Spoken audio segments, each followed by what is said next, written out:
Ok, Rabotai, Shalom Aleichem. Beshem Hashem Naaseh Venatzliach Be'ezrat Hashem. On va commencer le cours comme prévu sur la parashat Be'alotra. Et on va développer ensemble, Be'ezrat Hashem, le cours concernant cette nourriture, la manne, sur la manne. Et la semaine prochaine, Be'ezrat Hashem Blineder, on fera le cours qui est Jésus. Toute la vérité qu'on vous a cachée sur Jésus la semaine prochaine. Et le lendemain, j'ai pas encore les dates, c'est quoi les lois noaniques, les Bnei Noach? C'est quoi le Bnei Noach? Parce que j'ai eu beaucoup de questions. Mais là, aujourd'hui, on va parler de la paracha. Dans la paracha de cette semaine, parashat Be'alotra, dans chapitre 11, Pasuk, Hey, Bnei Israël, ils disent à Moshe Rabbeinu, Zacharnu et Adaga. On se souvient de la nourriture qu'on a mangée en Égypte. On se rappelle, on a mangé là-bas la viande, on a mangé là-bas gratuit, les concombres, le melon, les oignons, l'ail.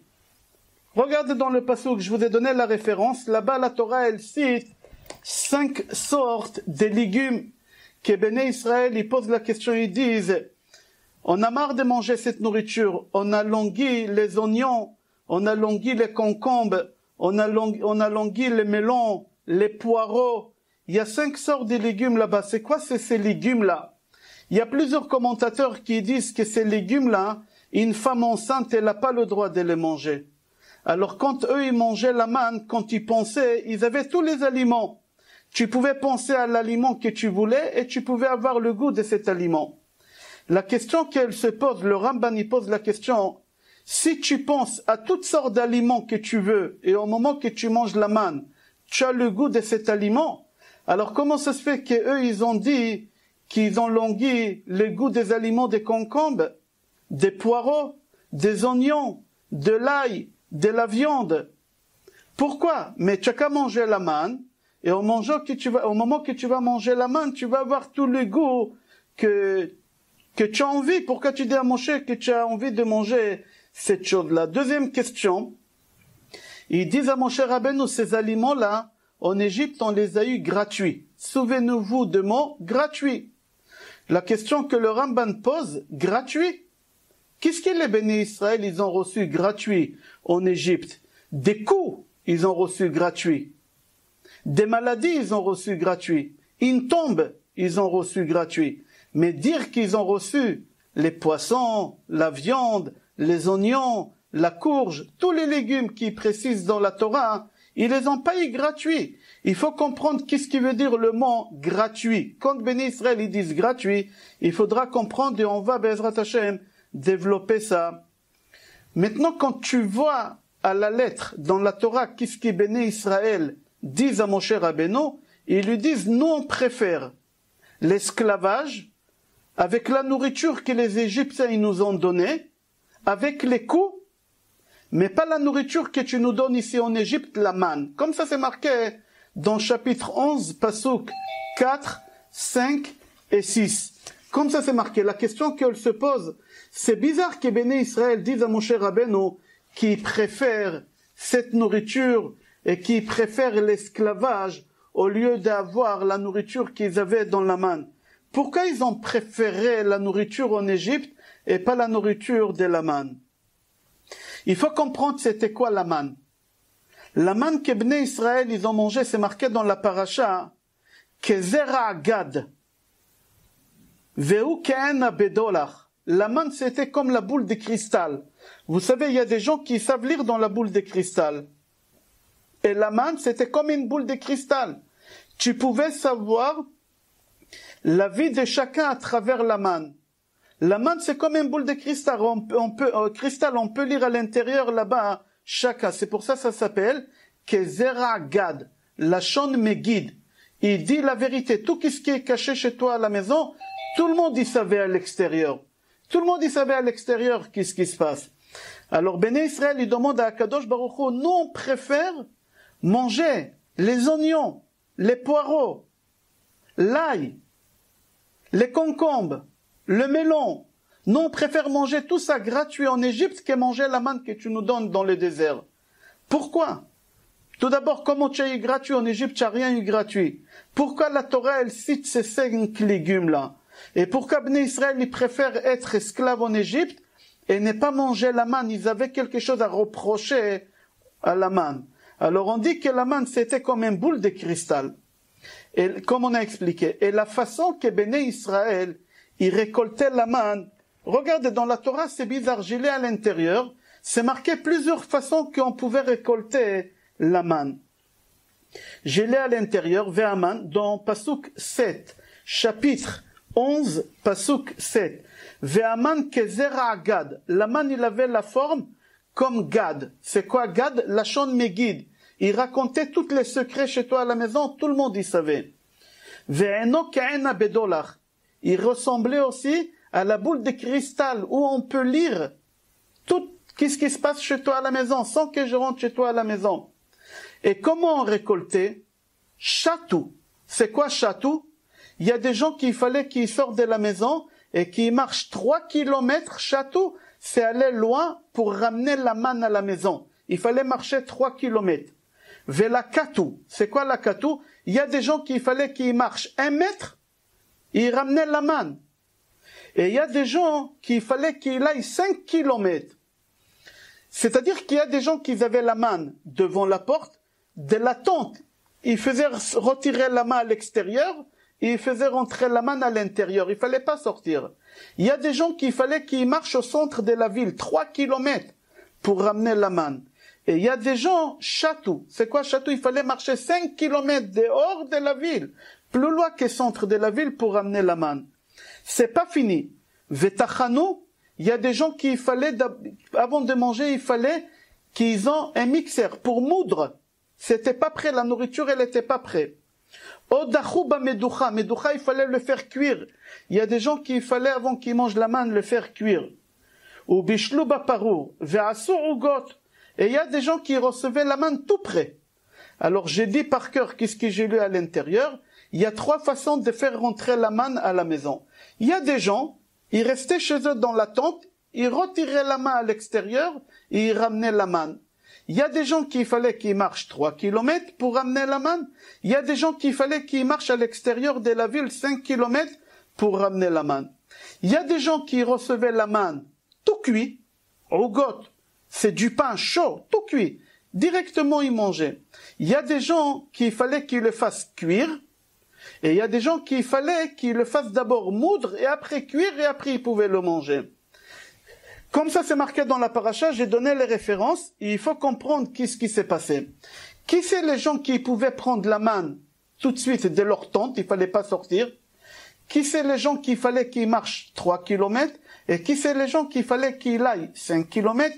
Qui c'est les gens qui recevaient tout près? Livré directement chaud. La nourriture, ils mangeaient. Il y a des gens qu'il fallait cuire, il y a des gens qu'il fallait moudre. Alors, c'est rapporté dans la Gemara.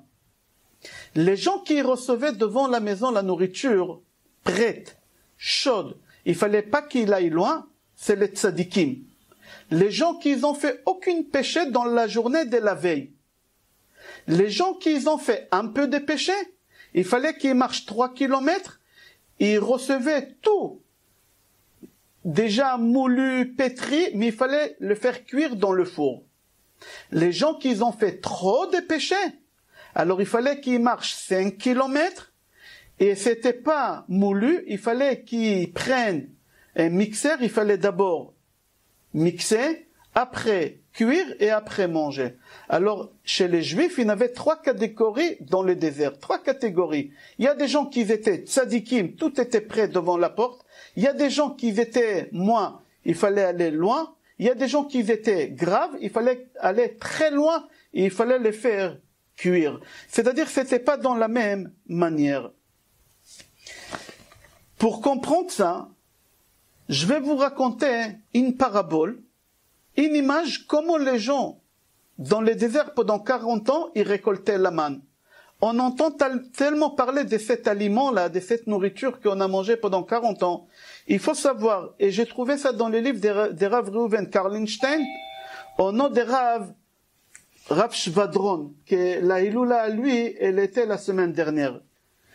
Regardez, je raconte l'histoire que lui donne, c'est un parabole magnifique, extraordinaire. Il y a un juif qui s'appelait, on va l'appeler Rabbi Yitzhak. On va l'appeler Rabbi Yitzhak. Il était tzaddik. Jamais il a fait des péchés. Tous les matins, il se levait à 3h30 du matin pour y aller d'abord se tromper en mikvé. Après qu'il est parti se tromper en mikvé, il partait à la synagogue. Avant la prière, il lisait les Tehillim, il lisait Chok l'Israël, il étudiait la Gemara, il lisait les Korbanot, il faisait toute la prière. Et même après la prière, il continuait encore à étudier. Alors il était là-bas depuis 3h30 du matin, on va dire jusqu'à 7h du matin. C'était un saint. Après, quand il finissait à 7h du matin, il rentrait chez lui à la maison. Et il avait l'habitude, dès qu'il rentre chez lui à la maison, il fait Netilat Yadayim directement. Il rentre à la maison, il dépose les tfilin et le talit, et il va faire Netilat Yadayim. Il prenait la manne, il faisait la bracha, Baruch ata Hashem Elokeinu melech haolam, hamotzi lechem min pa'aretz. Ça sort pas de la terre la manne, min hashamayim. C'est ça la bracha qu'on faisait quand on mangeait la manne. Baruch ata Hashem Elokeinu melech haolam, hamotzi lechem min hashamayim. Tous les matins, il se levait Rabbi Yitzhak à 3h30, il faisait sa prière, il étudiait Tehillim, il étudiait la Gemara, jusqu'à 7h du matin. À 7h du matin, il partait à la maison, il faisait Netilat Yadayim, il faisait la bracha. Tous les matins, c'était comme ça. Quand il faisait la bracha, sa femme, il lui servait dans le plat la manne. Et il mangeait. Comme c'était un tzaddik, il recevait tout prêt, tout chaud. Il n'avait pas besoin jamais ni de cuire, il n'avait pas de four chez lui à la maison, il n'avait pas besoin de moudre, il n'avait pas un mixeur chez lui à la maison. Il était habitué pendant des années comme ça. Un jour, Rabbi Yitzhak il rentre chez lui à la maison à 7h du matin, comme d'habitude. Il dépose les tefilin, et il va vers le robinet pour aller se laver les mains. Avant de manger, pour se laver les mains, et en marchant vers le robinet, il voit sa femme assise, en train de pleurer. Et il lui demande, mais chérie, qu'est-ce qui t'arrive? Pourquoi tu pleures? Et sa femme, elle prend courage à deux mains, et il lui dit, ne te lave pas les mains. Il lui dit, pourquoi je me lave pas les mains? J'ai pas mangé encore. Et il lui a dit, il y a rien à manger. Il y a pas la manne, elle est pas tombée ce matin. Et il dit, comment c'est possible? Tous les matins, on a la manne. Mon cher Rabbeinu, il l'a promis. Et il lui a dit, aujourd'hui, ça n'est pas arrivé. La manne, elle n'est pas arrivée. Il n'y a pas de manne. Ne te lave pas les mains. Il lui dit, tu es sûr, tu as bien vérifié? Il lui dit, oui, bien sûr, j'ai bien vérifié. J'ai pris une torche, j'ai allumé la torche, j'ai fouillé partout, entre les herbes, partout. Il n'y a pas. Alors le mari, Rabbi Yitzhak, il est assis et il dit à sa femme, fais un travail de conscience, peut-être hier tu as fait un péché. Et c'est pour ça la manne, elle n'est pas tombée devant la maison, il faut y aller à 3 kilomètres. C'est honteux, je suis le rabbin. Si les gens ils vont me voir avec le sac aller chercher la manne, c'est honteux, réfléchis. Et la femme il lui dit, chérie, avant que tu retournes de la synagogue, déjà j'ai vérifié, j'ai réfléchi, j'ai rien fait hier, je suis sainte. C'est pas de ma faute, c'est toi que tu dois faire un travail de conscience. Ok. Lui, il est en train de chercher. Et il s'est rendu compte qu'hier, il a entendu la shonara. La shonara, on n'a pas le droit d'écouter la shonara. La médisance. Il a entendu la médisance. Ah, puisque tu as entendu la médisance, alors Akadosh Baruch Hu, il te considère pas comme moyen. Les moyens, ils marchaient à 3 kilomètres. Akadosh Baruch Hu, il a considéré Rabbi Yitzhak comme un mécréant. Il fallait marcher dehors de la ville, à 5 kilomètres, loin, avec son sac. Il doit traverser toute la ville. Tout le monde, ils vont voir le rabbin qui va chercher la manne comme un voyou. La honte qu'il avait. Alors sa femme, il lui dit, toi, mon mari, le saint, comment tu as pu écouter la shonara? Comment tu as pu accepter une chose pareille d'écouter la shonara? La femme, il lui dit, comment tu n'as pas réfléchi? Maintenant, puisque c'est de ta faute, moi, je ne vais pas aller chercher la nourriture à 5 kilomètres, j'ai honte. Mes copines, ils vont me voir. Ils vont comprendre qu'il y a quelque chose qui ne va pas, je ne veux pas. Toi, puisque c'est de ta faute, prends le sac et va dehors de la ville chercher la nourriture. Ok. Lui, il n'avait pas le choix. Il lui dit, donne-moi le couffin. Et lui donne le sac. Et il commence à marcher vers dehors de la ville. Il marche. Et au milieu de la route, il y a son voisin qui l'arrête. Il lui dit, monsieur le rabbin, s'il vous plaît, excusez-moi de vous déranger. Mon fils, il s'est levé ce matin avec de la fièvre. Vous pouvez lui faire une bénédiction? Faites-lui une bénédiction. Eliaou ben Rachel, faites-lui une bracha, il a de la fièvre.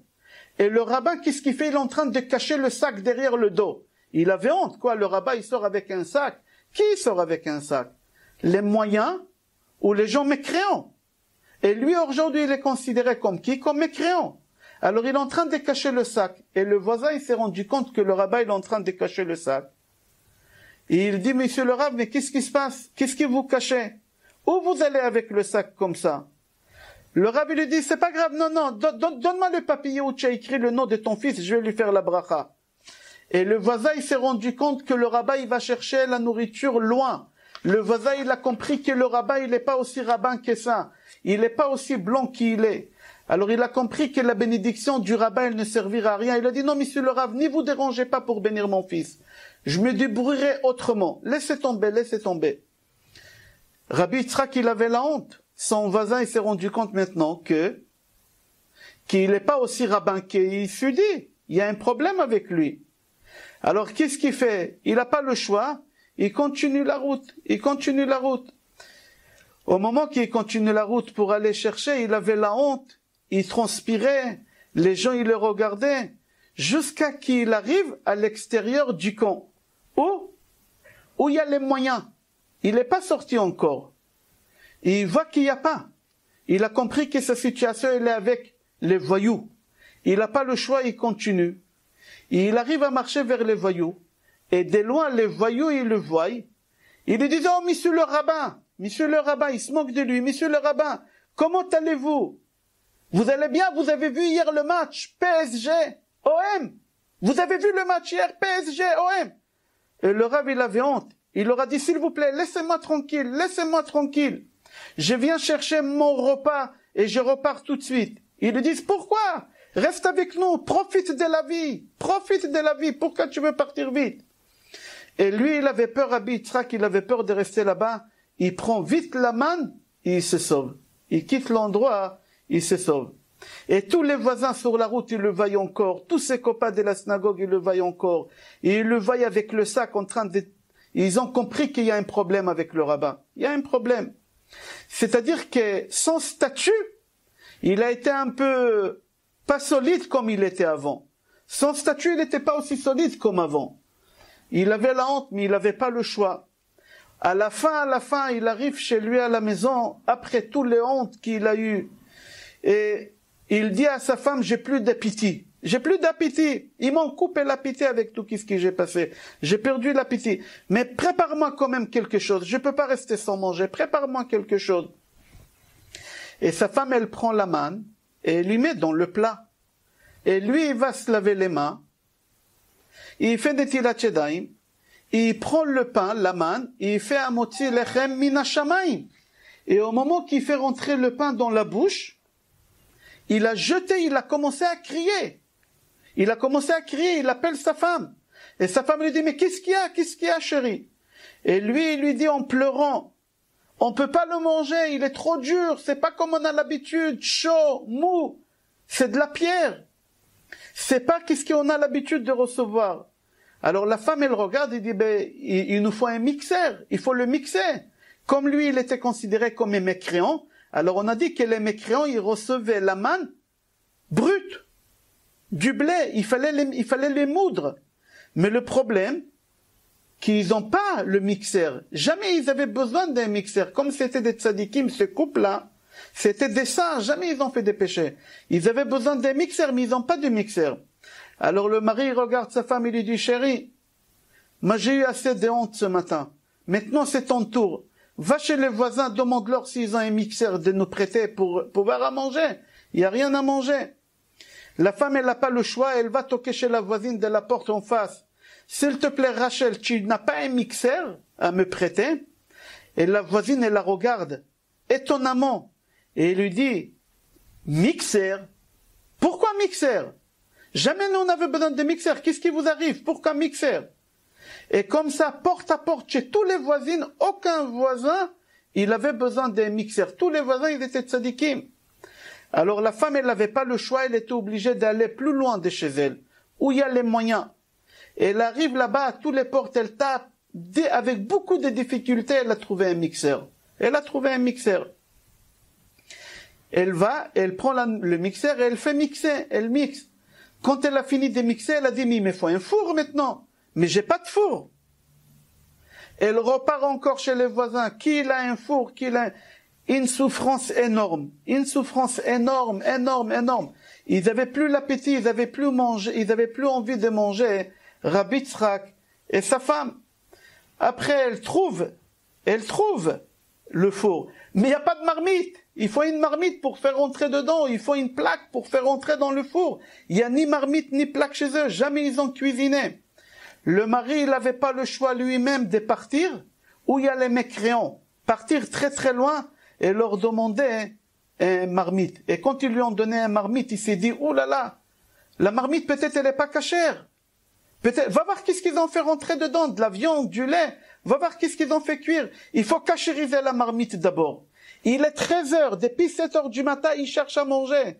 Il est 13 heures, maintenant il faut qu'il s'assoie à faire cachériser la plaque pour pouvoir faire cuire à 13 heures. Il n'a pas mangé. Hein. Vous avez compris jusqu'ici l'image, c'est une image de Rav Shvadron. Vous avez compris pourquoi la Torah, elle appelle la manne, la boule de cristal. Comme une boule de cristal, je peux savoir qui tu es. Comme ça, grâce à la manne, on pouvait savoir chacun qui ce qu'il est, en public, devant tout le monde. Alors les Béné Israël, ils ont dit à Moshe Rabbeinu, on préfère manger des courgettes, on préfère manger des concombres, on préfère manger de l'ail, on préfère manger des oignons. Tout ce qui fait mal au ventre, c'est des choses qu'une femme enceinte, si elle mange, ça lui fait mal au ventre. Nous, on préfère souffrir l'esclavage. On préfère souffrir avoir des gastro, mais ne pas avoir la honte devant tout le monde comme ça. Aller chercher la nourriture, on n'accepte pas ça. On n'est pas fait, on ne peut pas accepter une chose pareille. Alors ils ont demandé à Moshe Rabbeinu, nous on veut le pain gratuit. C'est quoi gratuit? Pas gratuit. En Égypte, ils n'avaient rien de gratuit, mais gratuit de honte. Gratuit de honte, ils n'ont pas voulu avoir honte. Ils n'ont pas voulu avoir honte. Et c'est ça qu'est-ce qu'elle dit la Torah, hein, qu'ils ont voulu gratuit. Maintenant qu'on a expliqué c'est quoi la manne, on va essayer de comprendre ensemble c'était quoi les niveaux des Juifs, des Béné Israël dans le désert. On a dit qu'il y avait 3 groupes des Juifs dans le désert. Il y avait les tzadikim, les saints, le top. Il y avait les bénonim, les moyens, qu'il fallait qu'ils marchent 3 kilomètres. Il y avait les voyous. Comment on appelait les voyous? À Asafsouf. Il y a une machloket, c'est quoi Asafsouf? Il y en a qui disent c'est toutes les nations qui se sont collées à Moshe Rabbeinu et Moshe Rabbeinu les a acceptés. C'est eux les voyous qu'on les appelle. C'est eux qui ont fait le veau d'or. Mais j'aimerais savoir maintenant le peuple juif. C'était quoi sa situation? Il faut comprendre qu'est-ce qui s'est passé là-bas. Alors venez, on va voir qu'est-ce qu'il dit. Elle dit comme ça dans Mishnah, dans le Midrash. Le Midrash dit que le peuple juif dans le désert vers la fin, pas au début de la sortie d'Égypte, vers la fin, la dernière génération dans le désert, c'est marqué dans le Kozari. C'est Rabbi Yehuda Halevi qui l'a écrit. Le Kozari, il dit que jamais on aura une génération comme la génération du désert, jusqu'à la fin de temps, jusqu'à que le Messie vienne, jamais on aura une génération au summum, le niveau le plus élevé, dans la religion, le niveau le plus élevé. Venez, on va comprendre c'était quoi leur niveau. Je donne les références. Yoshua, quand il a commencé à diriger le peuple juif, et il a commencé à vieillir, avant de mourir, regardez qu'est-ce qu'il demande au Béné Israël. Écoutez bien, je donne les références dans le livre Yoshua, chapitre 23, Pasuk Gimel. Regardez le testament de Yoshua, Jésus, qui laisse au Béné Israël. Vechazaktem meod, soyez forts. Sois fort dans quoi? Lishmor vela'asot et kol hakatuv besefer Torat Moshe. Le bilti sur mimeno yamin usmol. Soyez forts. à continuer, à observer la Torah. Il ne faut pas dévier ni à droite ni à gauche de ce qu'il a écrit Moshe dans la Torah. Pasuk chet, ki im ba'Hashem Elokechem tidabeku. Collez-vous à Hachem. Je veux que vous soyez collés à Hachem en permanence, tout le temps. Voici le dernier mot de Yoshua. Collé, qu'un juif, il doit être collé à Hachem en permanence, jusqu'à la fin du temps. Le Ramban, il dit, quand Béné Israël, ils étaient dans le désert, ils avaient les nuées en haut, ils avaient la manne, ils avaient le puits de Myriam. C'est-à-dire, toute leur action, 24/24, c'était collé à Hachem. Pourquoi? Parce qu'ils voyaient des miracles en permanence. Quelqu'un qui voit des miracles en permanence, il est collé à Hachem. Béné Israël, ils étaient collés à Hachem, comme ça il dit le Ramban. Il dit comme ça, She'am Israël biyoto bamidbar, cette génération, quand elle était dans le désert, ils étaient collés à Hachem, 24 heures, ils étaient collés à Hachem. Ils n'avaient pas une possibilité de se détacher de Hachem. Aucun juif ne pouvait se détacher de Hachem, même pas un seul seconde. Pourquoi? Parce qu'ils avaient la manne qui tombait du ciel. Le tzaddik, le saint, c'était devant la porte, même pas 1 mètre. Il sortait la main à 50 centimètres, il le faisait rentrer. Les moyens, il fallait marcher 3 kilomètres. Les mécréants, il fallait sortir. Alors eux, ils avaient peur. Dès qu'ils faisaient une erreur, on les mettait sur les droits chemins. C'est-à-dire, le matin, quand tu te levais, tu savais exactement dans quelle situation spirituelle tu te trouves. En 2 mots, c'était Kippour tous les jours, pendant 40 ans. Comme nous, on a Kippour 1 fois par an, et on se met sur le droit chemin à Kippour. Eux, ils avaient Kippour tous les jours, ils avaient Kippour. Comme ça, il dit le Ramban, sur ce passouk-là. Le Ramban dit, il faut que tu saches que la nourriture, elle tombait du ciel. Ils voyaient des miracles. L'eau, ils n'avaient pas des bouteilles d'eau d'Évian, cristallines. Ils n'avaient pas des sources d'eau comme nous, on a des robinets.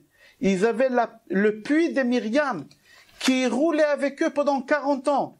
Quand ils buvaient le puits de Myriam, le goût qu'ils voulaient, ils avaient Coca-Cola, Fanta, jus de raisin, vin, whisky. Ils avaient le goût qu'ils voulaient quand ils buvaient l'eau. Et quand ils mangeaient la manne, ils avaient le goût qu'ils voulaient. C'est-à-dire qu'ils voyaient des miracles 24/24. Ils n'avaient pas une possibilité de se détacher. Alors Yoshua, avant de mourir, il leur dit, vous allez rentrer maintenant en Israël. En Israël, ce ne sera pas la même chose. La nourriture, il faudra labourer la terre. Il faudra la matière, il faut travailler la matière. Il n'y a plus de spiritualité. Alors, puisqu'il n'y a plus de spiritualité, alors tu te détaches de Hachem. À partir du moment qu'il n'y a plus de spiritualité, il y a la matière, il n'y a plus Hachem. Et Yoshua, il avait peur qu'avec le travail, ils vont se détacher de Hachem. Il leur dit, n'oubliez pas, même que vous allez labourer la terre, même que vous allez travailler, et qu'il faudra transpirer pour avoir la nourriture, il ne faut pas vous détacher d'Hachem. Il ne faut pas détacher. À partir du moment qu'il y a la matière, l'argent, quelque chose qui est de la matière, chomer, on se détache d'Hachem. J'ouvre une parenthèse de ma part. C'est pas le Ramban qui dit de ma part, Raphaël. Si moi je prends un vitre, je me mets devant ma fenêtre, je peux voir à l'extérieur les gens qui y passent. À partir de quel moment je peux faire en sorte que cette vitre-là, je verrai que moi-même. Je la rendrai au miroir. Vous savez comment? Si je prends un papier d'argent, le papier alu, on appelle ça en France. En Israël, ça s'appelle niar kesef. Papier d'argent. Et je le mets derrière la vitre. Ça...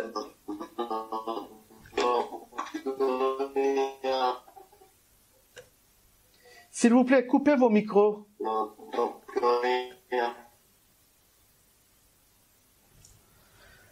À partir de quel moment je peux faire en sorte que cette vitre-là, elle devient que je me vois que moi, à partir du moment que je mets l'argent. C'est-à-dire, qu'est-ce qui sépare entre toi et moi? Tant qu'il n'y a pas d'argent, tu me vois, je te vois. Je m'intéresse à tes problèmes, tu t'intéresses à mes problèmes. Dès qu'il y a de l'argent, entre toi et moi, je me vois que moi, l'égoïsme. C'est ça, je referme la parenthèse, c'est de ma part. Qu'est-ce qu'il dit Yoshua? Yoshua dit, à partir du moment que vous allez avoir de la matière, vous allez vous détacher d'Hachem. Et je ne veux pas que vous détachiez d'Hachem. Un juif, il est obligé d'être collé à Hachem en permanence. Alors la question qu'elle se pose, les béné Israël dans le désert pendant 40 ans, leur situation, elle était comment? D'accord, tous étaient des miracles. La manne, l'eau, les nuages, tout que des miracles ils avaient là-bas. Dès que quelqu'un faisait un péché, tout le monde y savait. La première personne, c'était toi, tu t'es redressé. Alors il dit le Ramban, et tous les commentateurs ils disent que cette génération-là, ils avaient les générations des anges. Des anges. C'était des malachim. Pourquoi? Un ange, il va pas aux toilettes. Les béné Israël dans le désert, ils partaient pas aux toilettes. Pourquoi on appelle la manne man? Man shenichnas be'evarehem guf shel adam. Lechem abirim, on appelle ça, le pain des anges. C'est une nourriture spirituelle. C'est lui qui mange la nourriture spirituelle. Il n'a pas besoin d'aller aux toilettes. Les béné Israël, ils ont atteint le niveau des anges.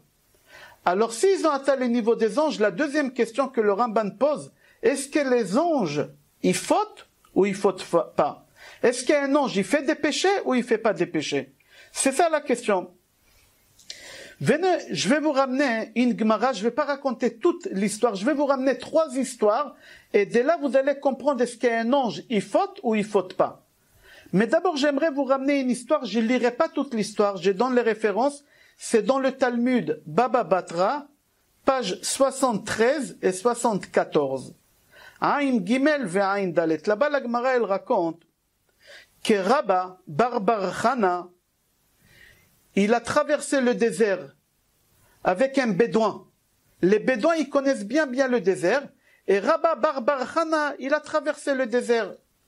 Et en plein traversée de désert, le bédouin dit à Rabba Bar Chana, dis-moi, tu veux que je te montre tes frères juifs qui sont morts dans le désert? Cette génération, qu'on les appelle, qu'ils ont atteint les niveaux des anges, tu veux les voir? Il lui a dit, bien sûr que oui. Qu'est-ce qui fait le bédouin? Azle Khatinu. Il est parti avec lui. Il lui a montré les juifs des déserts, la génération des déserts. Vedamu keman de mipseme. Il a dit, quand je les ai vus, j'ai vu qu'ils ont le visage, on dirait quelqu'un qui a bu du vin. Vous savez, quelqu'un qui boit du vin, il a le nez tout rouge, les joues tout rouges, un soulard. Tu reconnais un soulard. Il a dit, j'ai vu, on dirait qu'ils étaient sous, on dirait qu'ils ont bu du vin. Deuxième chose que j'ai remarqué, vegano à parkade. Ils étaient couchés sur le dos. Ils étaient couchés sur le dos. Ils étaient morts. Il a dit, quand j'ai passé à travers ces gens-là, cette génération, les gens, ils étaient... Marcel, coupez le micro, s'il vous plaît.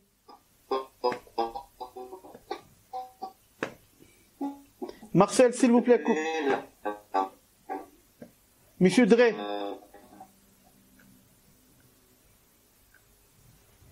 Ok. Il raconte, il dit, quand j'ai traversé parmi les morts des déserts, cette génération-là, les tzadikim, il a dit, je suis parti chez un mort, il avait le tzitzit sur lui. Le tzitzit katan, il était sur lui. J'ai arraché les fils des tzitzit, où il y a le nœud, j'ai tout arraché. Je les ai pris avec moi pour étudier comment ils faisaient le nœud. Vous savez, les nœuds des tzitzit, regardez, je vais vous montrer le mien. Vous voyez les nœuds des tzitzit? Il y a ici des nœuds. Il y a une contradiction, combien de nœuds on fait, comment on fait les nœuds. Lui, il voulait savoir comment ça se passe. Qu'est-ce qu'il a fait? Il a arraché. Il a pris tout ça avec lui. Et il l'a mis dans sa poche. Dès qu'il l'a mis dans la poche, il s'est paralysé. Il ne pouvait plus bouger. Et il a demandé au bédouin, qu'est-ce qui se passe? Pourquoi je ne peux pas bouger? Le bédouin, il lui dit, Dilma shakat mideminayo à adre de gemire. Peut-être tu as pris quelque chose de ces gens-là. C'est lui qui prend quelque chose, il ne bouge pas. Rends, qu'est-ce que tu as pris?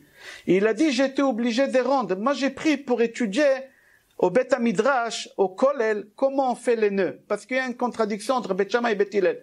Il a donné. Jusqu'ici l'histoire. L'histoire, elle est très longue. Mais jusqu'ici l'histoire. La question qu'elle se pose, qu'est-ce qu'il a dit? Comment ils étaient enterrés sur le dos? Est-ce que vous avez vu un mort enterré sur le ventre? Sur le côté? C'est absurde d'enterrer un mort sur le ventre. Ça s'appelle Kvurat Hamor, c'est strictement interdit. Et mort, il doit être toujours sur le dos. Qu'est-ce qu'il vient de nous enseigner Rabba Bar Chana, qui les a vus sur le dos? Il veut nous enseigner quelque chose. Et quand il dit que je les ai vus, ils étaient des sous. Souvenez-vous de ce mot-là, ils ont bu, ils étaient sous. Ils avaient les joues des sous, ils avaient les yeux sous. Et mis à part ça, qu'est-ce que je vous ai pas dit dans l'histoire, ils avaient les yeux ouverts et ils regardaient le ciel. Ils regardaient le ciel. C'est-à-dire, dans chaque chose qu'il nous dit ici, il y a un enseignement et on aimerait de comprendre qu'est-ce qui s'est passé ici. Je répète et j'ai dit qu'est-ce qu'il dit le Kozari.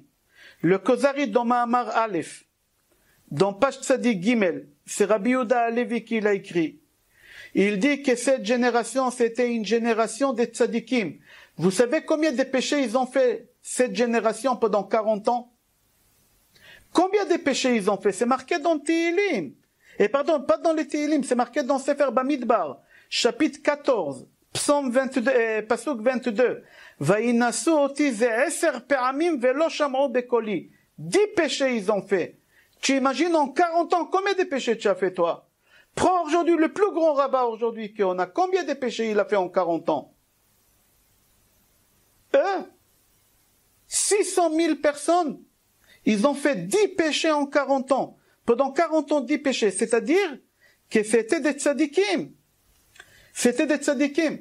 Alors si c'était des tzadikim, ces gens-là, ils n'ont pas fait des péchés. Pourquoi ils ont eu autant de punitions? Pourquoi ils ont demandé à Moshe Rabbeinu? On se souvient des courgettes, des oignons, et on se souvient de l'ail et toutes ces choses-là. Pourquoi? Il faut comprendre. Pour comprendre, je vais vous donner une image. Un peintre, c'est lui qui fait la peinture. Il a des habits de travail. Ces habits, ils sont sales des peintures. Ils sont très sales parce que tout le temps, il met la même chose, il se salit pendant des mois et des mois. Si moi je prends un seau de peinture et je jette dessus, vous allez vous remarquer ça? Non, vous n'allez pas remarquer. Pourquoi? Parce que tous ces habits, ils sont peints déjà. Alors quelqu'un qui fait trop de péchés, encore des péchés, ça ne se voit pas. Mais les béné Israël, c'était pas ça. Il faut pas prendre l'image de peintre. Les béné Israël, il faut prendre l'image d'une mariée. Comment une mariée, elle est habillée? Tout blanc. Dès qu'elle sort de la voiture, si elle se salit un peu de la boue, ça se remarque tout de suite sur sa robe blanche. Les béné Israël, c'était exactement comme ça. C'était comme une femme mariée, habillée avec sa robe de mariée toute blanche. Dès qu'il faisait un péché, on voyait. Et tout de suite, il la nettoyait. C'est-à-dire que tout le temps, les béné Israël, ils étaient collés à Hachem, collés. Dès qu'il faisait une faute, tout de suite, il s'est redressé. Nous, quand on fait des fautes, on dit Kippour, il va arriver, on va demander pardon. Kippour, il va arriver dans 8 mois, dans 6 mois, dans 4 mois. Non, chez eux, c'était pas comme ça. Tous les jours, c'était Kippour. Tous les matins, ils savaient est-ce que les habits sont sales ou pas sales par rapport à où la nourriture, elle tombe. Si la nourriture, elle tombe devant la porte, c'est bon. Si elle tombe loin, il y a quelque chose à nettoyer. Il y a quelque chose à réparer. C'est-à-dire qu'en permanence, ils étaient collés à Kadosh Baruch Hu. Venez voir qu'est-ce qu'il dit dans le livre Amabit, dans Bet Elokim Shara Isodot. Il dit Bechol Adorot Miyom Shenivra Haolam Ve'at Sofo, depuis que Hachem il a créé le monde, depuis la création du monde, jusqu'à la fin du temps, jamais vous allez trouver une génération comme la génération qu'ils ont mangé la manne et qu'ils ont reçu la Torah. Il n'y a pas. Dor ochle haman ou mekable à Torah, il n'y en a pas, il n'aura jamais comme eux. C'était le summum. Le Rama Mipano, dans son livre Asara Mahamarot, il dit que chaque homme de la génération du désert, il était comparé comme 1000 hommes de notre génération.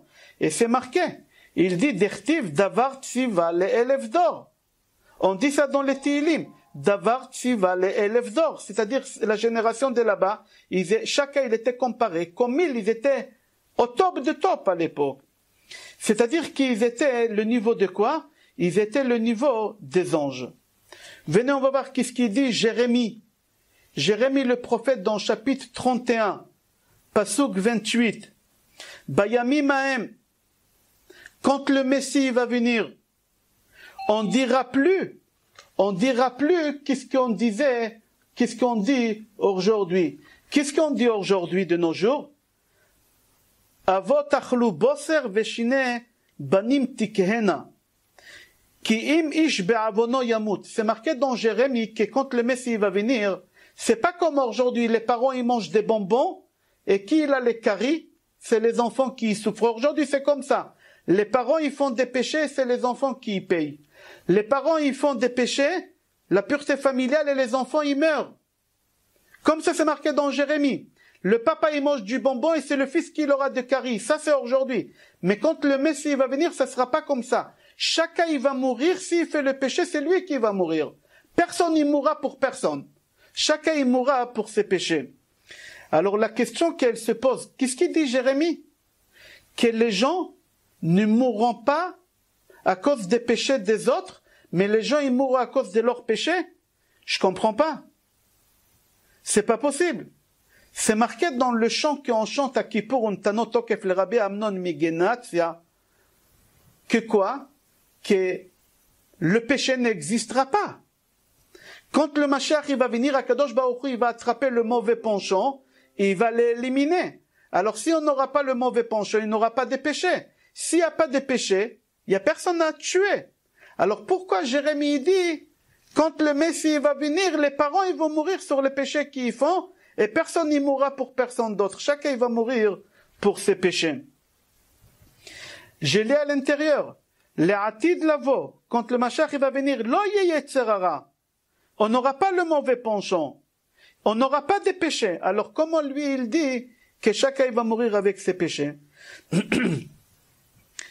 Rabbi Amnon Migemenatia, dans sa chanson qui est très connue, qu'on chante à Kippour, surtout chez les Ashkenazim, Untana Tokef, lui il marque là-bas, écoutez bien qu'est-ce qu'il dit là-bas. Lui il dit comme ça là-bas.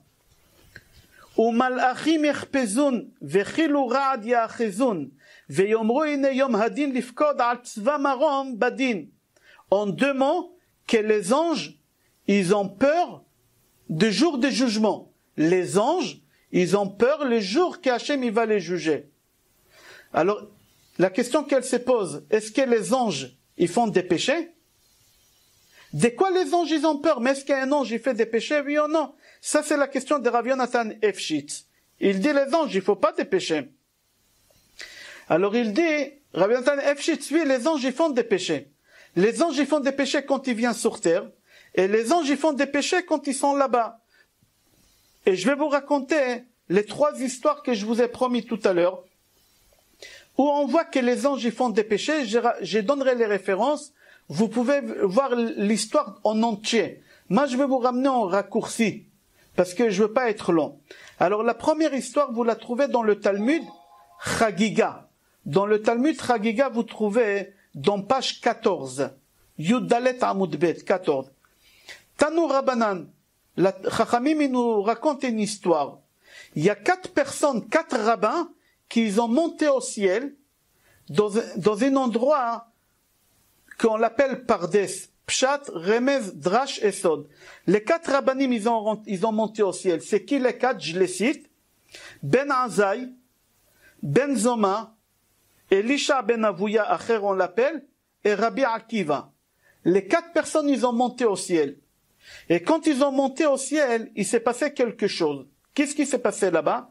Ben Azaï, il a vu des choses qu'il fallait pas voir, et il est mort. Le cœur, il n'a pas tenu. Il a été détaché et collé à Hachem. Il est mort, comme ça c'est marqué. Ben Zoma, il a vu des choses et son cerveau, il n'a pas pu. Mais il est resté vivant, mais il est devenu fou. Il avait tous les plombs qu'ils ont pétés. Il a vu des choses qu'il ne fallait pas, comme ça c'est marqué. Acher, il a vu quelque chose il lui a fait faire quitter la religion. Il a fait faire quitter la religion. Pourquoi? On n'a pas le temps maintenant d'expliquer. Et Rabbi Akiva, le seul qui est descendu, normal. La question qu'elle se pose, qu'est-ce qui s'est passé avec Elisha ben Avouya? Qu'est-ce qu'il a vu? Elisha ben Avouya, quand il est monté au ciel, quand les 4 ils ont monté au ciel, il a vu un ange qui s'appelle Matatron. Je ne répéterai pas son nom 2 fois, on n'a pas le droit. Une seule fois, je l'appellerai même tête. Cet ange-là, il était assis sur une chaise. Il était en train d'écrire des choses. Alors Elisha ben Avouya, il a dit comment? Un rabbin, il rentre et tu te lèves pas. Un rabbin, il rentre. Aujourd'hui, toi, tu es assis à la synagogue, tu vas à un Sefer Torah, tu te lèves. Et quand un rabbin, il rentre, tu te lèves pas. Un rabbin, il est plus important que le Sefer Torah. Un rabbin, il est plus important qu'un ange. Alors lui, il n'a pas accepté que... Par exemple. Et lui, il n'a pas accepté... S'il vous plaît, coupez le micro. Lui, il n'a pas accepté que l'ange, il se lève pas devant. Il a quitté la religion. Là-bas, la Gemara dit qu'Akadosh Baruch Hu, il a attrapé l'ange même tête. Il lui a dit, pourquoi tu t'es pas levé? Et il a puni. Comment il a puni? Shishim pulsa de noura. Shishim, 60 coups de fouet de feu. Qu'est-ce que tu vois par là? Que les anges, ils fautent. Même là-bas, voilà l'ange même tête, il a fait une faute. Hachem, il a puni sur le champ. Il a pris un coup de fouet, il lui a donné 60 coups de fouet. L'histoire, elle est longue. Je l'ai pris, je l'ai coupé pour faire vite. Si vous voulez la voir en détail, vous pouvez la voir là-bas. Rabotai, je saute la deuxième histoire. La deuxième histoire, elle est rapportée dans Gemara Yoma, page 77, Ain Zain. Là-bas, la Gemara dit qu'Akadosh Baruch Hu, il a dit à l'ange Michael. Vous savez qui c'est l'ange Michael? C'est l'ange des Juifs. Chaque nation, il a un ange. Chaque pays, il a un ange. La terre d'Israël, elle n'a pas d'ange. C'est Hachem. Ene Hachem. Mereshit Hashana ve'ad acharit Hashana. C'est Akadosh Baruch Hu qui surveille la terre d'Israël. Pas d'ange. Mais le peuple juif, quand on se trouve à l'étranger, comme nous maintenant on est à l'étranger, qui nous surveille? C'est l'ange Michael.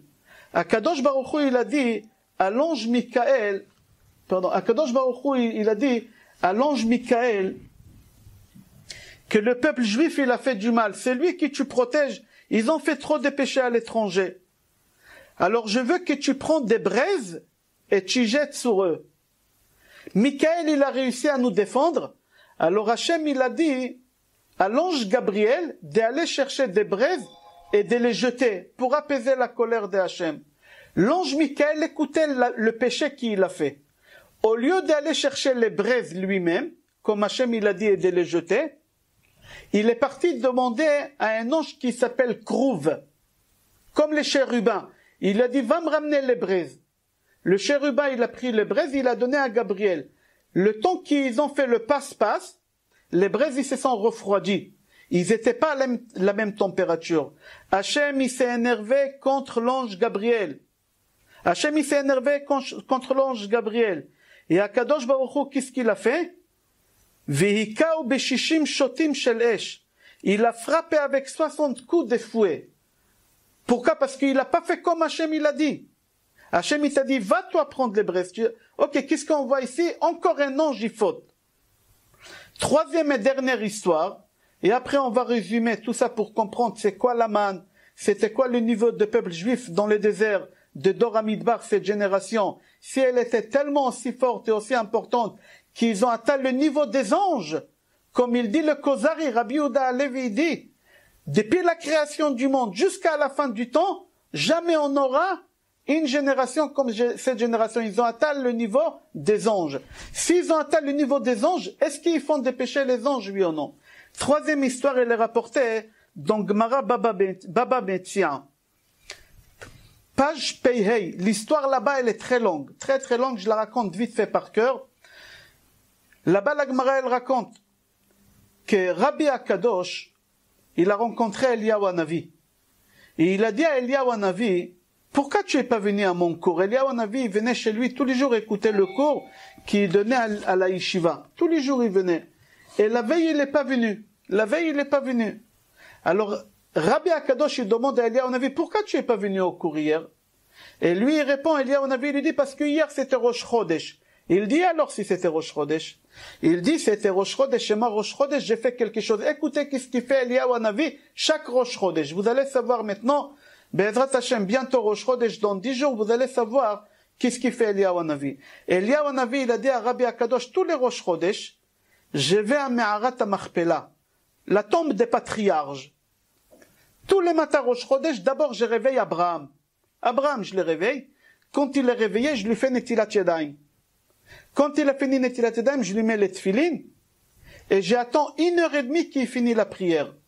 Dès qu'il a fini la prière, je lui enlève les tefilin, je le couche. Quand il dort, vraiment il dort, je réveille son fils, Yitzhak. Je le réveille, je lui fais Netilat Yadayim, je lui mets les tefilin, j'attends encore 1h30. Quand il a fini la prière, je le couche. Quand il s'est bien endormi, je réveille son fils Yaakov. Alors chaque 1h30, plus les préparations, la journée elle est partie. Ça me prend 7h, 8h, tu as fini le cours. Alors Rabbi lui dit, pourquoi tu réveilles pas tout le monde en même temps? Réveille Abraham, Yitzhak et Yaakov, tu leur mets les filles comme les Lubavitch. Tu leur enlèves. En 1h30, tu as liquidé l'affaire. Les Lubavitch comme ça, ils font faire la même chose qu'eux. Pourquoi 1h30? Pourquoi tu perds de temps? Écoutez la réponse qu'il lui dit, c'est un secret. Et Eliyahu Hanavi, qui est considéré comme un ange, il dévoile un secret, il n'a pas le droit de dévoiler ce secret-là. Il a payé aussi Shishim Pulsa de Noura. Lui aussi, il a reçu 60 coups de fouet. Qu'est-ce qu'il lui dit? Il lui dit, pourquoi je ne les réveille pas en même temps? Parce que si je réveille Abraham, Yitzhak et Yaakov en même temps, et les trois en même temps, ils vont dire dans la Hamida, Baruch Ata Hashem Mechaya Amitim, Hashem, tu fais la résurrection des morts, les morts, ils vont ressusciter. Les morts, ils vont ressusciter. Et c'est pas le moment de la résurrection des morts. C'est pas le moment. Alors, bon appétit Audrey, Crispin, bon appétit Avon. Qu'est-ce qu'il a fait? Qu'est-ce qu'ils ont fait, Rabotai? L'odeur de la nourriture, elle m'a tourné la tête. Ta femme, elle cuisine bien.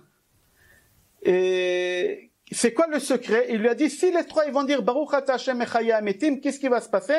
Les morts, ils vont ressusciter, et c'est pas le moment. Alors c'est pour ça. Il lui a dit, dis-moi, est-ce qu'il y a des rabbins aujourd'hui de nos jours qui peuvent faire Mechaya Ametim et faire la résurrection des morts? Il lui dit oui. Il lui dit, c'est qui? Il lui dit ton voisin, Chia, Rabbi Chia et ses enfants. Et Rabbi, il a demandé à Rabbi Chia le lendemain de faire la prière, lui et ses enfants ensemble pour Mechaya Ametim. Et ils ont commencé, dès qu'ils ont dit Mashiva Ruach, il y a du vent qui est venu sur la ville Nahardea, il a arraché tous les arbres. Morida Geshem, la pluie elle est tombée, toute la ville Nahardea elle s'est noyée. Quand ils ont commencé à dire Baruch Ata Hashem de Mechaya Ametim, tous les cimetières du monde entier, les marbres, ils ont commencé à bouger. Quand ils ont dit Ata de Mechaya Ametim, toute la terre elle a commencé à sortir. Quand ils ont dit le nom de Hashem de Mechaya Ametim, l'os louz, elle a commencé à former. Et là, Hashem, il s'est énervé, il a dit, Migila Raz Zelebanai, qui a dévoilé ses secrets à mes enfants? Qui a dévoilé ses secrets à mes enfants? Et là, l'ange Michael, il dit à Hashem, c'est Eliyahu Hanavi. Et Hashem, il convoque, l'histoire, elle est longue, là, j'ai raccourci. Et Hashem, il appelle Eliyahu Hanavi, et il le punit avec Shishim Pulsa de Noura, 60 coups de fouet. Il faut comprendre c'est quoi ces chiffres-là. Vous remarquez, tous les anges, quand ils font un coup de fouet, tous ils reçoivent 60 coups. Nous, les êtres humains, c'est 39. Eux, c'est 60. C'est quoi ce chiffre de 60? On n'a pas le temps. Mais pourquoi je vous ramène ces histoires-là? Pour vous montrer que même les anges y fautent. Alors, si les anges y fautent, les êtres humains aussi y fautent. La génération, ils ont fauté. Mais ils ont fauté quoi? Quel dit péché ils ont fait en 40 ans? Même un ange, il n'est pas capable de faire une chose pareille. C'est-à-dire que le niveau de la génération des déserts, elle a dépassé tout niveau. Elle a dépassé tout niveau. C'est-à-dire cette génération-là, elle était énorme. Alors maintenant, j'aimerais comprendre c'est quoi les péchés qu'ils avaient la génération. Nous, aujourd'hui, les péchés qu'on fait, c'est quoi? On a la tentation d'aller avec des femmes. On a la tentation de manger pas cachère. On a la tentation de ne pas faire Shabbat. On a la tentation, toutes les tentations qu'on a. On a toutes les tentations, on est des êtres humains. J'aimerais savoir c'est quoi la tentation d'un ange. J'aimerais savoir c'est quoi la tentation que les Juifs ils avaient quand ils étaient dans le désert pendant 40 ans qu'ils ont atteint le niveau d'ange. Quelle tentation ils avaient? Si vous ouvrez la paracha, c'est marqué là-bas que les béné Israël, ils ont parti voir Moshe Rabbeinu, ils lui ont dit Ta'ava. On désire, on a envie de manger la pastèque, les pommes, et pardon, pas les pommes, les concombres, le melon, l'ail, l'oignon. On désire, on a cette envie. Mais je comprends pas, vous êtes des anges. Vous êtes des anges. Qui a des tentations? C'est quoi ta'ava? Tentation. Nous, on a cette tentation, on a ce désir-là. Mais vous êtes des anges. Un ange, jamais tu vas entendre un ange dire à Hachem, Hachem, j'ai envie de manger des concombres, j'ai envie d'une bonne pastèque. J'ai envie d'une bonne pastèque. Jamais. Pourquoi? Parce que c'est pas de leur niveau. Si c'est pas de leur niveau, comment ça se fait que la génération des déserts, ils ont dit à Moshe Rabbeinu, on a désiré. Alors il faut savoir comme ça, que l'envie qu'ils avaient les béné Israël, ils avaient une envie d'être attachés à Hachem en permanence. Ils ne voulaient pas se détacher de Hachem. Quand ils ont dit à Moshe Rabbeinu, on désire les concombres, ils ont dit à Moshe Rabbeinu, Moshe, bientôt il faudra qu'on rentre en Eretz Israël. Bientôt on sera obligé d'être détaché de Hachem. L'argent fait détacher la personne. Les problèmes fait détacher. Les soucis fait détacher. On glisse dans la vie. On aura des tentations, pas comme ici. Ici, on n'a pas de tentations ici. On a le niveau des anges. Alors, donne-nous cette envie-là de commencer à se préparer maintenant. Donne-nous à goûter des concombres. Quand on dit des concombres, ils ne voulaient pas des concombres. C'est toutes les choses qui font mal. Une femme, si elle mange enceinte, si elle mange trop de concombres, elle a une gastro aiguë. Une femme, si elle mange trop de l'ail, des oignons, il a une gastro, elle a mal. Comme ça, ils disent les commentateurs. Ils ont cité des légumes qui font mal à une femme. Pourquoi? Parce qu'ils ont voulu dire à Moshe Rabbeinu, ça va nous faire mal quand on va être détaché de Hachem. Un juif, quand il se détache de Hachem, c'est comme si on lui coupe l'oxygène. On ne peut pas vivre sans Hachem. Alors s'il te plaît, Moshe Rabbeinu, maintenant qu'on est dans les déserts, donne-nous un peu de concombre. On veut s'habituer. On veut être prêt. On ne veut pas arriver comme ça, soudain, du jour au lendemain, se détacher de Hachem. Certes, les anges, ils font des péchés. Certes, nous aussi, on veut faire des péchés. Mais on veut être prêt, on veut se préparer. C'est-à-dire que le niveau, la vision des péchés qu'ils avaient, la génération des déserts, c'est pas comme on explique aux enfants à l'école. Aux enfants à l'école, on leur dit qu'ils avaient envie de manger la pastèque, qu'ils avaient envie de ci et ça. Non. Ça, qu'est-ce qu'on explique aux enfants? Mais il faut regarder l'autre vision. Nous, adultes, on va comprendre c'est quoi cette vision-là, que les béné Israël, cette génération, ils avaient le niveau des anges. Ils étaient attachés à Hachem en permanence. Et c'est ça dans l'histoire que je vous ai raconté tout à l'heure. Rabba Bar Chana, quand il est parti avec le bédouin, je vous ai dit, n'oubliez pas, il a vu là-bas 3 choses. La première chose qu'il a vue, il les a vus, ils étaient sous. Sous! Pourquoi tu nous précises qu'ils étaient sous? Ils sont morts il y a 2000 ans. Ils sont pas pourris. Ils ont toujours la couleur rouge comme des sous. Pourquoi il nous précise? Deuxième chose, il a dit qu'ils sont sur le dos. Et alors s'ils sont sur le dos, tous les morts ils sont sur le dos. Il n'y a pas un mort sur le ventre, c'est assourd. Zekvirat Hamor ça s'appelle. C'est assourd. Qu'est-ce qu'il voulait nous enseigner? Écoutez la finesse. Rabba Bar Chana il a dit, écoutez-moi bien. Cette génération-là, ils étaient tellement attachés à Hachem, même morts, ils avaient les yeux ouverts. Ils n'ont pas voulu se séparer d'Hachem un instant. Même morts, ils avaient les yeux ouverts. Même morts, ils avaient encore la peau rouge, la sainteté. Quand ils étaient sur le dos, ils voulaient nous dire, certes, on n'a pas le droit d'enterrer sur le ventre, mais je veux vous enseigner combien ils étaient attachés à Hachem, jusqu'au dernier souffle. Même morts, ils sont morts avec les yeux ouverts, ils n'ont pas voulu se détacher d'Hachem un instant. Un instant avec les yeux. Et pourquoi il a pris le tzitzit? Pourquoi il a pris le fil? J'ai expliqué tout à l'heure. Pourquoi il a pris ces nœuds-là? J'ai expliqué tout à l'heure. Parce qu'il voulait comprendre la contradiction. Mais je vais vous dire d'après le Sod. Il faut savoir, quand on t'a fait la Brit Mila, toi homme que tu m'écoutes là, quand on t'a fait la Brit Mila, il y a 3 personnes qui étaient devant ta quiquette avec le tzitzit. Ton père, il avait le tzitzit. Le sandak, il avait le tzitzit, que c'était ton grand-père, je suppose. Et le mohel, il avait le tzitzit. Pourquoi tzitzit? Dès qu'on te touche la Brit Mila, il y a 3 tzitzit devant. Qu'est-ce qu'elle est liée, la Brit Mila avec le tzitzit? Excusez-moi, je parle mal français, mais j'appelle ça la quiquette. Qu'est-ce qu'elle est liée avec le tzitzit? Quand tu as eu ta bar mitzvah, et les hormones, ils ont commencé à marcher, ton père, il t'a acheté quoi? Tzitzit! Pourquoi dès que ça commence à bouger en bas, tzitzit? 3e fois dans ta vie, quand tu t'es marié, ta femme, elle t'a acheté quoi pour la choupa? Tzitzit. Pourquoi? Parce que tu vas mettre en marche tous les appareils. C'est-à-dire, dès qu'on parle de cet appareil-là, tu as le tzitzit. Pourquoi? Et après 120 ans, quand on va mourir, ils vont nous envelopper avec le tzitzit aussi. C'est-à-dire dans ta vie, tout le temps, tzitzit.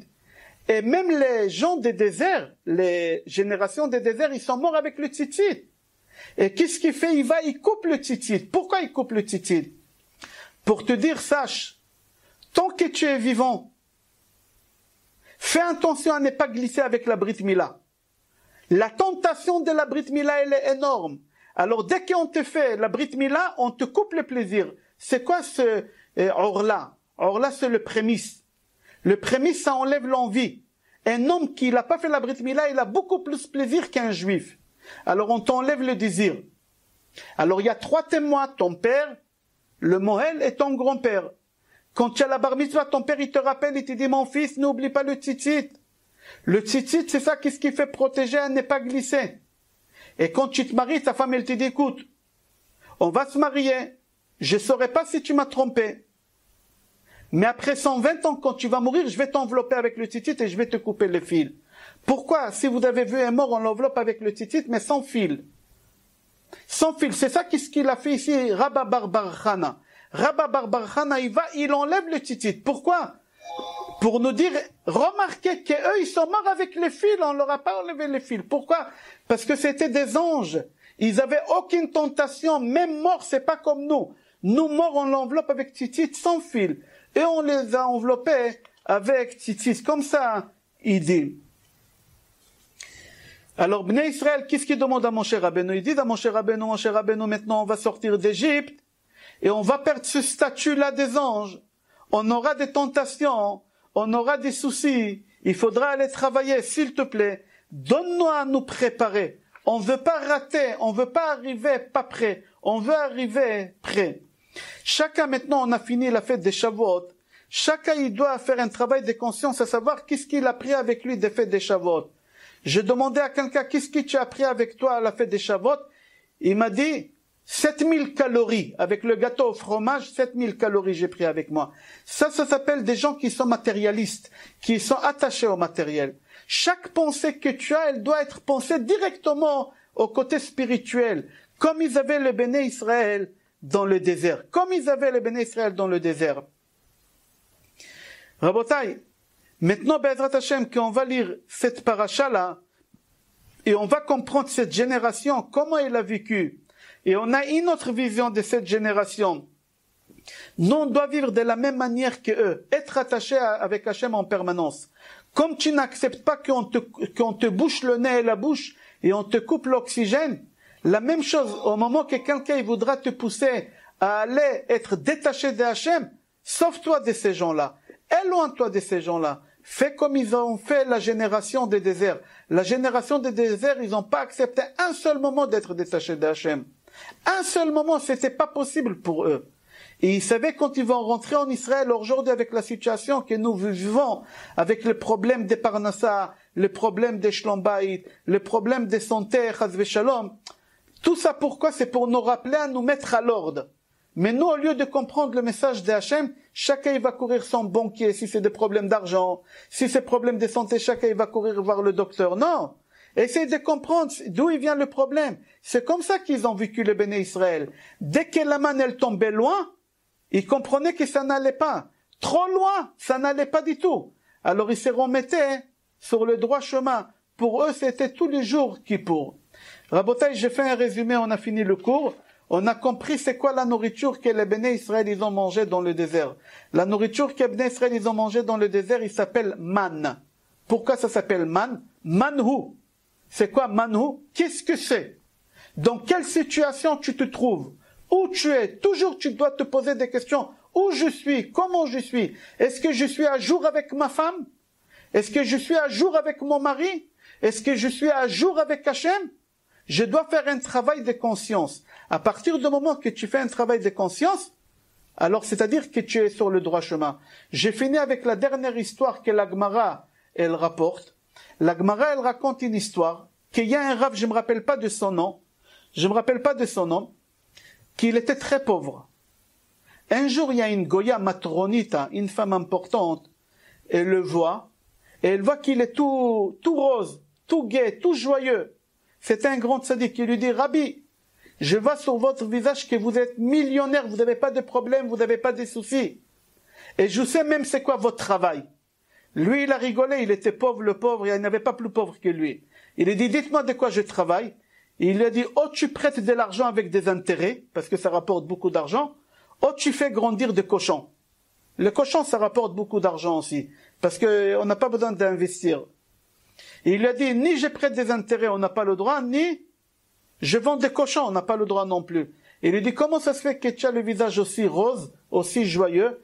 Et il lui dit, parce que depuis ma maison, pardon, pas depuis ma maison, depuis mon hôtel, où je suis hébergé, jusqu'à la synagogue, j'ai 24 toilettes. Et chaque fois, je m'arrête dans une toilette et je me vide. Et parce que je me vide, alors j'ai l'air quelqu'un en bonne santé, heureux.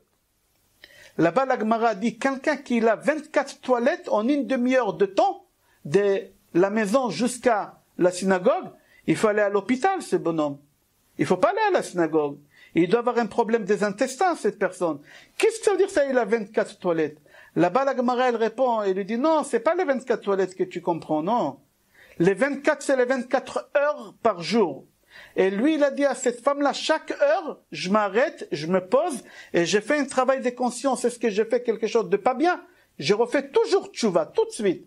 C'est-à-dire que je suis quelqu'un avec ma conscience tranquille, c'est pour ça que j'ai un visage joyeux. Parce que tous les heures, je fais un travail de conscience. Et ça, c'était la génération des déserts. La génération des déserts, tous les jours, ils se mettaient à jour. Tous les jours, ils se mettaient à jour. Dès qu'ils voyaient que la manne, elle tombait loin, ils se mettaient à jour. Rabotai, s'il y a des questions, on va essayer de répondre, Be'ezrat Hashem. Sinon, on a fini le cours. Et le prochain cours, Be'ezrat Hashem, la semaine prochaine. Ok, alors je vous dis à la semaine prochaine, Be'ezrat Hashem.